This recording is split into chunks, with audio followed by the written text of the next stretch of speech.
Hello friends, Avengers Endgame is almost upon us, so it's last call for all your crazy fan theories about who lives and who dies. Captain America is going back in time to marry Peggy Carter. I think Tony Stark is going to go off into space and keep the Infinity Stones safe. No. Pepper Potts is going to use the power she gained in Iron Man 3 and kill Thanos. Oh yeah, I forgot about those that. powers. Yeah, I She's swear all, they like, never random, come up, right? Yeah. This week on Heat Vision Breakdown, we make our final predictions for how Kevin Feige's 11-year, 22-film opus will give our heroes the send-off they deserve.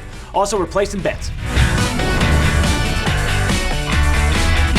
To keep this video under the 3-hour runtime that Endgame has, we're going to be focusing on the fates of the original Avengers, not the 67 other characters that have been introduced and somehow still remain even after Thanos killed literally half the universe.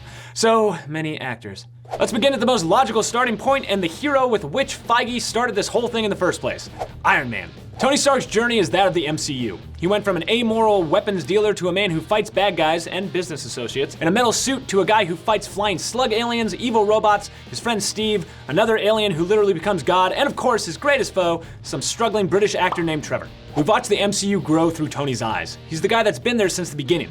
And as it has slowly grown more outlandish, Tony has kept us grounded. As Doctor Strange says in Infinity War, Tony is somehow the key to defeating Thanos. The notion of Tony making the sacrifice play has been building ever since Avengers, when he flew a nuke through that wormhole over New York. Then again when he nearly died after being impaled by Thanos in Infinity War. Given all he's been through and how much he's grown as a character, it seems appropriate that Tony must sacrifice his life in order to bring this story to a close. At the same time, something about that also seems too damn depressing, really.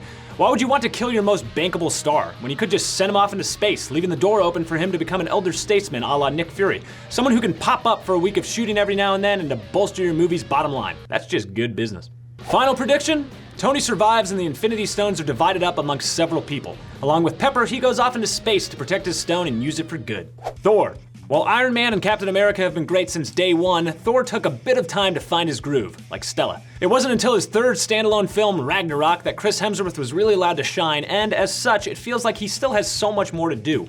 The God of Thunder has also become one of, if not the most powerful beings in the MCU, and we haven't gotten to see him in action nearly enough yet. If it wasn't for his need to gloat and pull off one final quip before finishing Thanos, he could have defeated the Mad Titan. Do they not have Call of Duty in Asgard? You go for headshots, Thor!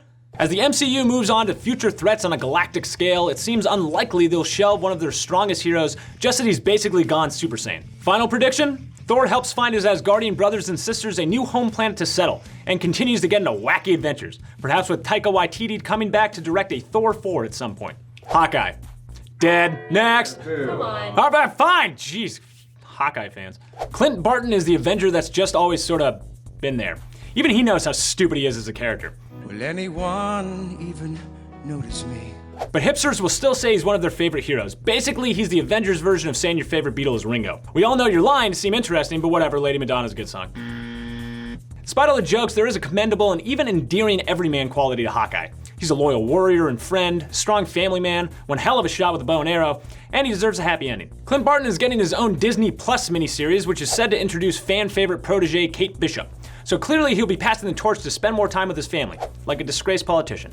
Final prediction? It's obvious his wife and kids are going to come back after presumably dying in the snap, and he'll retire to the woods. Really what he should do though is use the time stone to go back in time and rethink that haircut. Hulk. Technically, Bruce Banner does have a solo movie in the MCU, 2008's The Incredible Hulk, but people don't talk about the Edward Norton film that much. It's still better than the Ang Lee one though. Mark Ruffalo has imbued his version of Banner and his towering green alter ego with a real sweetness and tragedy that has made the character more compelling than any other performer has managed before. Ruffalo manages to thread the fine needle of both comic relief, sage advisor, and conflicted anti-hero with deep-seated inner demons with depth and subtle care. I said both, but I then listed 3 things. The most important aspect to remember about the character is that he's simultaneously 2 different entities. One who wants to live out a quiet life as a scientist with his globe-trotting assassin girlfriend, as things kind of seem like a conflict, while the other seemed perfectly content living as a gladiator on a trash planet ruled by Jeff Goldblum. The big guy only appeared briefly in Infinity War, and he got his ass kicked pretty good, but expect him to come out for real in Endgame in a way we've never seen before. Final prediction? The Hulk and Bruce Banner will split. Bruce will be able to ride off into the sunset, while the Hulk, well, he's going to space, obviously. Cosmic Hulk! Black Widow. Natasha Romanoff has provided a lot of the charm for the MCU, from giving Steve Rogers a hard time in Winter Soldier to kicking Hawkeye's butt in Civil War. She also had to endure Iron Man 2. We all had to endure Iron Man 2. What? Though she may have started off a bit one note, Black Widow has grown into a much deeper character, softening the hard edges of a woman who was raised as a weapon into someone with genuine feelings of empathy and compassion for her teammates. She also has become a leader in her own right and understands tactical battle strategies better than anyone else in the Avengers crew, save for Steve. Final prediction? A prequel solo film is currently in the works, but don't expect Endgame to be the end of Natasha's story. She could emerge from the film as the senior member of the Avengers or the new head of S.H.I.E.L.D., perhaps helping lead the team from a strategic planning position a la Nick Fury. Maybe she'll shave her head. Captain America.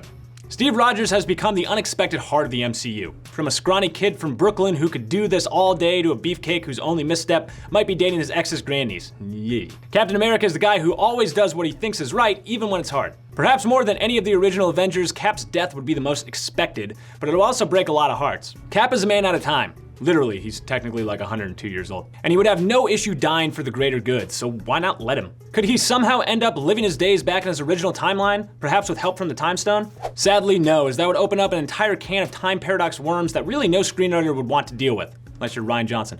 The MCU is complicated enough already. Final prediction, Steve Rogers passes into the afterlife, but not before we get to see him finally share a dance with Peggy Carter via the Time Stone. Aw. Okay, so to tally it all up, we have everyone living but Cap. That can't be right. All right, here's a more cynical take. Cap will die, that's a given. Tony will sacrifice himself, probably in a way that brings Spidey back at the same time, just as an added emotional punch. Thor will live, but he'll lose that axe, so what's even the point? Black Widow will die, causing the Hulk to finally come out again. And the worst possible scenario of all, everyone dies in the first hour and then we get 2 hours of Hawkeye. Just reading a paper. Well, you've heard our predictions, but now we want to hear yours. Let us know your single boldest take for what will happen in Avengers Endgame down in the comments. And on next week's episode, after the film is premiered, we will highlight some of the few that are correct.